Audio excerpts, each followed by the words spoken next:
Hello friends, मैं हूं नितिन शर्मा और आप सभी का डिफेंस एंड स्ट्रेटेजिक स्टडी 2.0 में स्वागत है। दोस्तों, आज हम बात करेंगे संतजू के के जो विचार हैं उनके बारे में, कि जो संतजू हैं वो युद्ध में के लिए अपने क्या क्या विचार प्रस्तुत करते हैं, उन्होंने कौन कौन सी टैक्टिक्स बताई हैं, कितने सेना के कितने प्रकार बताए हैं, भूमि के कितने प्रकार बताए हैं। आज हम इस वीडियो में ये सब जानने की कोशिश करते हैं। तो देखते हैं सबसे पहले कि संतजू ने जो बताया है। पहले संतजू के बारे में जानेंगे थोड़ा सा, कि उनका जन्म कहाँ हुआ, उनकी मृत्यु कब हुई, कब जन्म लेते हैं, ठीक है, उनकी पुस्तक कौन सी है। तो सबसे पहले देखते हैं कि जो जन्म है इनका, ये 544 बीसी में होता है, यानी ईसा पूर्व होता है। ठीक है, जन्म स्थान चीन है, यानी ये चीन के सैन्य विचारक थे। इन्होंने जो अपने विचार दिए हैं वो चीन में रहकर दिए हैं। ठीक है, इनकी जो मृत्यु होती है वो 4096 बीसी होती है। ठीक है, जो इनकी पुस्तक है, इनकी जो रचना है वो है युद्ध कला, द आर्ट ऑफ वार। उसमें उन्होंने युद्ध नीति, स्ट्रैटेजी, सामरिकी, सैन्य प्रशासन, आपूर्ति और परिवहन आदि पर प्रकाश डाला है। यानी जो आर्ट ऑफ वार, जो उनकी युद्ध कला नामक पुस्तक है, उसमें उन्होंने युद्ध नीति के बारे में बताया, स्ट्रैटेजी के बारे में बताया, सामरिकी के बारे में बताया, सैन्य प्रशासन के बारे में बताया है, और आपूर्ति और परिवहन आदि पर जो प्रकाश डाला है। यानी उन्होंने बताया है कि हमको युद्ध में लड़ते समय किस प्रकार की युद्ध नीति होनी चाहिए, स्ट्रैटेजी किस प्रकार की होनी चाहिए, हमें सामरिकी किस प्रकार की अपनानी चाहिए, और हमारा सैन्य प्रशासन किस प्रकार का होना चाहिए। साथ के साथ जो आपूर्ति यानी लॉजिस्टिक्स तंत्र है या संभार तंत्र है, उसके बारे में इन्होंने बताने की कोशिश की है। सबसे पहले हम युद्ध की परिभाषा संतजू के अनुसार देखेंगे कि इन्होंने जो युद्ध की परिभाषा है वो क्या बताई है। तो इन्होंने बताई है कि युद्ध राज्य का महान कार्य है, जीवन और मृत्यु का क्षेत्र है, अस्तित्व और विनाश का मार्ग है, जिसका अध्ययन अधिक परिश्रम के साथ करना चाहिए। उन्होंने बताया है कि जो युद्ध है वो राज्य का एक महान कार्य है, जीवन और मृत्यु का क्षेत्र है, यानी उसमें जीवित भी रह सकते हैं, मृत्यु भी, यानी अपने अस्तित्व को बचाने के लिए लड़ा जाने वाला कार्य है। ठीक है, और विनाश का मार्ग है। ठीक, जब युद्ध होता है तो उसमें हिंसा होती है। ठीक, तो उन्होंने बताया है कि जो इसका अध्ययन है बड़ी परिश्रम के साथ करना चाहिए। ठीक है, आगे देखते हैं। उन्होंने जो है युद्ध कला, जो अपनी पुस्तक है युद्ध कला, उसको 13 खंडों में विभाजित किया है। पहला जो खंड है योजना के निर्धारण, तीसरा है युद्ध कला के बारे में बताया है, चौथा जो तीसरा है वो युक्ति चाल आक्रमण के द्वारा, सामरिकी फैलाव, शक्ति, दुर्बल और शक्तिशाली बिंदु, युक्ति चालन, भूभाग्य, सामरिकी, सेना के कूच करते समय। ठीक है, तो सबसे पहले हम योजना के जो निर्धारण है उसके बारे में बात करेंगे कि संतजू ने योजना निर्धारण के बारे में क्या क्या बातें बताई हैं। उन्होंने क्या है कि युद्ध को जब एक योजना बनानी होती है तो उसके 5 तत्व बताए हैं। ठीक है, पहला है नैतिक नियम, दूसरा है आकाश, पृथ्वी, सेनापति, विधि एवं अनुशासन। यानी जो नैतिक नियम है, नैतिक नियमों में उन्होंने बताया है कि जो प्रजा है, प्रजा और राजा को राष्ट्र के लिए बलिदान कर देने के लिए हमेशा तैयार रहना चाहिए। यानी जो राजा, प्रजा और जो उनके सैनिक है और जो अफसर हैं उनकी आज्ञा का पालन करना चाहिए, और जो राजा है और जो प्रजा है उसको राष्ट्र के लिए हमेशा बलिदान करने के लिए तत्पर रहना चाहिए। ठीक है, आकाश के बारे में कहते हैं कि जो हमको यह जान लेना है कि जो जिस क्षेत्र में हम कार्य कर रहे हैं वहाँ के जो आकाश है वो किस प्रकार का, यानी दिन है, रात है, गर्मी है, जाड़ा है, ऋतु एवं समय है, या विशिष्ट अन्य प्रकार के मौसम हो सकते हैं। ठीक है, जैसे कि भारत में तीनों प्रकार की जलवायु होती है, गर्मी, जाड़ा और बरसात। ठीक है, अगर हम किसी अन्य देश में कार्रवाई करने के लिए जाते हैं तो वहाँ पे कहीं पे गर्मी अधिक मिलती है, कहीं पर सर्दी अधिक मिलती है। ठीक है, आगे है पृथ्वी है, तो पृथ्वी के बारे में उन्होंने बताया है कि हमको ये देखना है कि जो हम जिस दूरी पर वर्क कर रहे हैं या जिस क्षेत्र में हम लड़ने जा रहे हैं वो हमसे कितनी दूरी पर है। ठीक है, वहाँ से हम क्या क्या सुरक्षा प्राप्त, उस जो ज़मीन है या भूमि है उससे हम क्या क्या अपनी सुरक्षा प्राप्त कर सकते हैं। जैसे कि अगर हमने देखा होगा प्राचीन काल में जो युद्ध लड़े जाते थे वो ज़्यादातर नदियों के किनारे लड़े जाते थे। ठीक है, तो उसमें क्या है, एक तरफ सेना होती थी, दूसरी तरफ नदियाँ होती थी, एक तरफ गांव होते थे और दूसरी तरफ नदी होती थी, या नहीं भी होती थी तो उनको जो झाड़ी है पेड़ आदि के द्वारा उनको सुरक्षित कर लिया जाता था। ठीक है, और खतरा कहाँ से हो सकता है कि पृथ्वी यानी जो भूमि है जहाँ पर हम कार्रवाई करने हैं या हमको जहाँ पर युद्ध लड़ना है, वहाँ पर हमको खतरा कहाँ कहाँ से हो सकता है, खुला स्थान है या तंग दर्रे हैं, इसके बारे में हमको जान लेना आवश्यक है। ठीक है, सेनापति के बारे में बताया है कि जो सेनापति के विशेष गुण हैं, ठीक है, जैसे कि ज्ञान, प्रतिभा, शौर्य, अनुशासन आदि के बलबूते पर ही विजय प्राप्त करता है। यानी जो सेनापति है अगर उसके पास ये सभी प्रकार के गुण हैं, जैसे ज्ञान, प्रतिभा, शौर्य और अनुशासन, तो वह क्या है, विजय प्राप्त करने में संकोच नहीं करेगा, या उसको उसके जो विजय है उसको कोई नहीं रोक सकता है। ठीक है, आगे है विधि एवं अनुशासन के बारे में जो उन्होंने बताया है कि जो सेना है उस पर नियंत्रण किस प्रकार रखना है, सेना का प्रशिक्षण किस प्रकार कराना है, ठीक है, उसको कमांड किस प्रकार देनी है, ठीक है, और अपनी जो सेना है उसकी आपूर्ति व्यवस्था किस प्रकार करनी है, ये सब किसके अंतर्गत आता है, अनुशासन और विधि में। तो इन्होंने ये योजना निर्धारण के 5 तत्व बताए हैं कि हमको योजना निर्धारण करते समय इन चीज़ों का आवश्यक ध्यान रखना चाहिए। ठीक है, आगे हम बात करते हैं योजना निर्धारण में कि संतुजु आगे कहते हैं कि हमको शत्रु पर कब आक्रमण करना है, कब नहीं आक्रमण करना है, उसके बारे में इन्होंने बताया है। तो पहला पॉइंट है, जब शत्रु आक्रमण करने योग्य हो तो हमको हमला नहीं करना चाहिए, यानी जब शत्रु जो शक्तिशाली है या आक्रमण करने के लिए तैयार है तो हमको हमला नहीं करना चाहिए। अगर दूसरा पॉइंट है, जब हम समीप हों तो शत्रु को यह आभास कराएं कि हम दूर हैं, यानी जब हम समीप हैं तो शत्रु को ऐसा लगना चाहिए कि हमारी जो शत्रु सेना है वो बहुत दूर है, तो उसको ऐसा नहीं लगना चाहिए कि हम समीप आ गए हैं। ठीक है, तीसरा पॉइंट है, जब हम दूर हों तो शत्रु को यह प्रतीत हो कि हम समीप हैं, यानी जब हम दूर हैं तो शत्रु को ऐसा लगना चाहिए कि हम समीप हैं कि हम समीप हैं। तीसरा है, शत्रु की संगठित सेना को विभाजित कर देना चाहिए, यानी जो शत्रु की सेना इकट्ठी है या एक जगह पे स्थित है उसको विभाजित कर देना चाहिए, यानी उसको किसी भी प्रकार करके उसको छिन्न भिन्न करने का कार्य हमको करना चाहिए। आगे जो नेक्स्ट पॉइंट बताया है वो है, यदि शत्रु शक्तिशाली हो तो उसके साथ युद्ध नहीं करना चाहिए। जैसे कि पहले पॉइंट है कि आक्रमण करने के लिए तैयार है या योग्य है या शत्रु शक्तिशाली है तो भी हम पर उस पर आक्रमण या उससे युद्ध नहीं करना है, उससे बचने का कोशिश करनी है। ठीक है, छठा पॉइंट है, उस समय शत्रु पर आक्रमण करना चाहिए जब उसने कोई तैयारी नहीं की हो, यानी शत्रु पर तब आक्रमण करना है जब उसने किसी भी प्रकार की कोई तैयारी न कर रखी हो। ठीक है, आगे चलें। उन्होंने सामरिक फैलाव है उसके बारे में बताया है कि सामरिक फैलाव के बारे में पहली बताई है कि फैलाव की सीमा, यानी जो हमारी सेना है उसको हम कितनी सीमा दूरी तक फैलाई हुई है, ये इस बारे में हमको जानकारी होनी चाहिए कि हमने कितने, जो हमारी सेना है वो कहाँ कहाँ पर डिप्लॉयड की हुई है उसके बारे में पता होना चाहिए। अनुमानित संख्या, यानी हमको अपनी जो सेना है जहाँ पर जो युद्ध क्षेत्र में वर्क करने के लिए आई है वो कितनी है, ठीक है, या वो उसकी संख्या कितनी है उसके बारे में जानकारी होना चाहिए। ठीक है, गणना होनी चाहिए, यानी जिस क्षेत्र में हम कार्य कर रहे हैं उस क्षेत्र की गणना, अपने सैनिकों की गणना होनी चाहिए, और स्थितियों का संतुलन का मतलब है बैलेंस बना के रखना है। ठीक है, जैसे कि मान लिया कोई युद्ध लड़ा जा रहा है या उसमें कई प्रकार के बैटल लड़े जाते हैं। ठीक है, जो बैटल है वो लड़े जाते हैं, संग्राम, तो उसमें सभी प्रकार की जो स्थिति है उनको संतुलन में बनाए रखना है कि कहीं पे ना तो हमको ज़्यादा ऐसा दिखाना है शत्रु को कि हम कमज़ोर हैं और ना ही ये दिखाना है कि हम ज़्यादा ही शक्तिशाली हैं। तो ये क्या है, एक बैलेंस अप्रोच बना के रखनी है।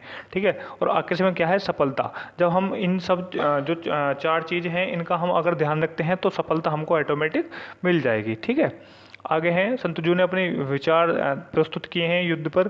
पहला बताया है कि जो समस्त युद्ध क्रिया है वो धोखे पर आधारित होती है, यानी जो युद्ध है वो धोखे पर आधारित होता है। हम शत्रु को आश्चर्यचकित करने का कार्य हम युद्ध क्षेत्र में करते हैं। आगे बताया है जो धोखा और चकमे का जो सिद्धांत है इसको निर्णायक तत्व मानते हैं संतजू कि युद्ध में अगर हम सेना का यूज़ कर रहे हैं, सेना का यूज़ करते हैं, हथियारों का यूज़ करते हैं, साथ के साथ हम ऐसे भी कुछ तत्व को अपनाने चाहिए ताकि शत्रु को धोखे और अचंभे में यानी आश्चर्यचकित किया जा सके।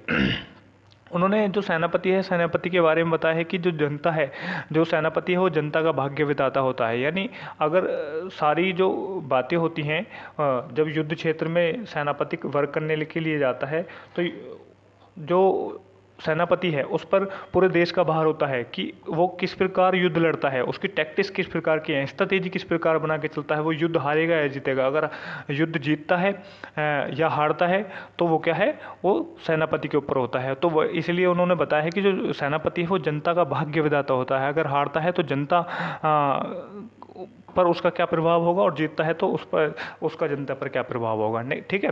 नेक्स्ट है, जो समुचित तैयारी किए बिना युद्ध प्रारंभ कर देना मूर्खता है, परंतु अधिक समय तक तैयारी करते रहना भी बुद्धिमानी नहीं है। जो संतजू है वो कहते हैं कि बिना जो युद्ध है बिना तैयारी के नहीं करना चाहिए, और अधिक लंबे समय तक भी तैयारी करते नहीं रहना चाहिए। ये भी कोई बुद्धिमानी नहीं है, क्योंकि अगर हम तैयारी में ही लगे रहेंगे तो शत्रु हम पर आक्रमण कर देगा।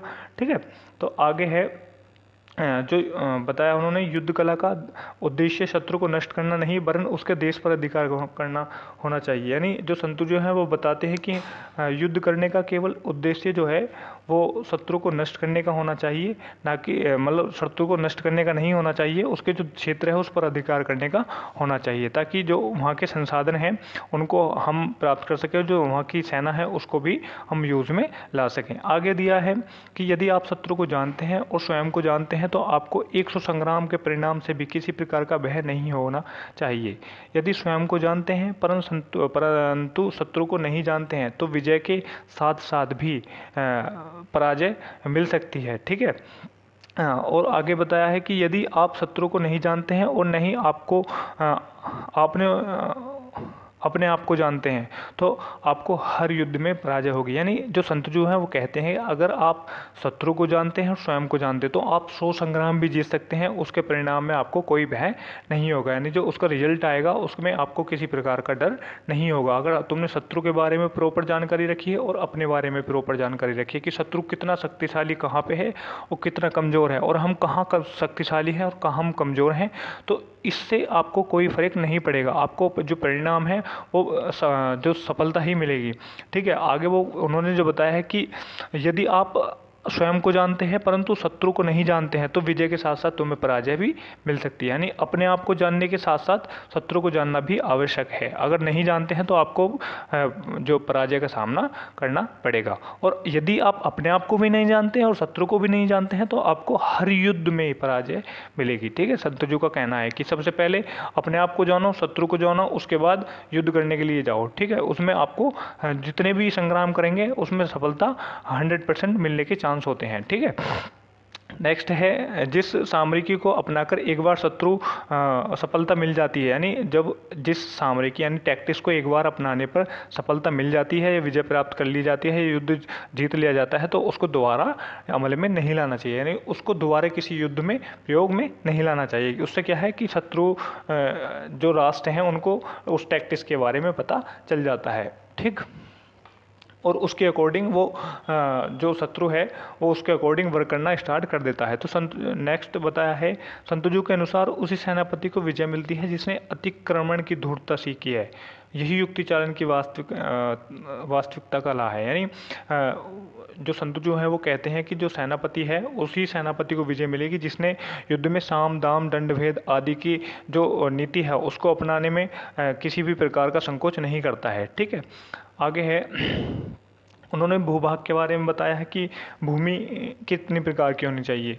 तो संतजू ने 6 प्रकार की भूमि बताई है। जो युद्ध कला है उस में 6 प्रकार की भूमि बताई है। पहला है पहुँच के योग्य भूमि, दूसरा है दुर्गम भूमि, तीसरा है विषम भूमि, और चौथा है तंग दर्रे, पांचवा है खतरनाक ऊंची चोटियाँ, छठा है दो स्थल।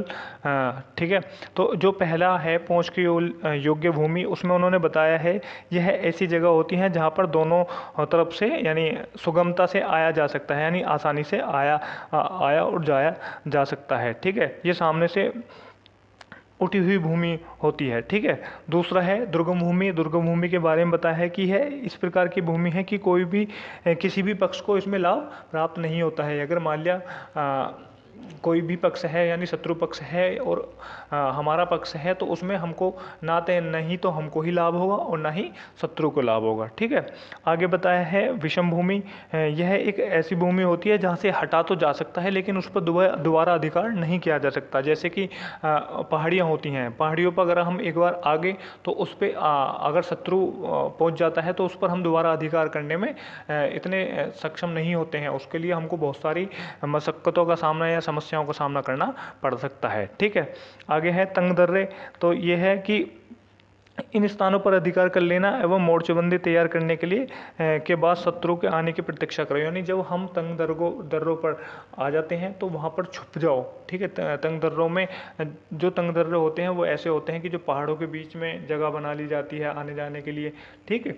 तो ये क्या है, ये तंग दर्रे होते हैं कि इसमें छुप के आक्रमण करो। अगर शत्रु आता है इस रास्ते को अपना कर आता है तो उस पर एकदम अचानक से आक्रमण करने का कार्य इसमें इन्होंने बताया है। और जो खतरनाक ऊंची चोटियां होती हैं उनके बारे में बताया है कि यह भूमि उठी हुई होती है। ठीक है। सूर्य की दिशा की ओर आने वाले स्थानों पर अधिकार कर लो। यदि शत्रु ने पहले से, यानी जो ऊंची चोटियां हैं, ठीक है, अगर उन पर तुम्हारा शत्रु से पहले अधिकार हो जाता है, ठीक है, और अगर शत्रु ने इस पर पहले अधिकार किया हुआ है तो वहाँ पर जाने से बचना चाहिए।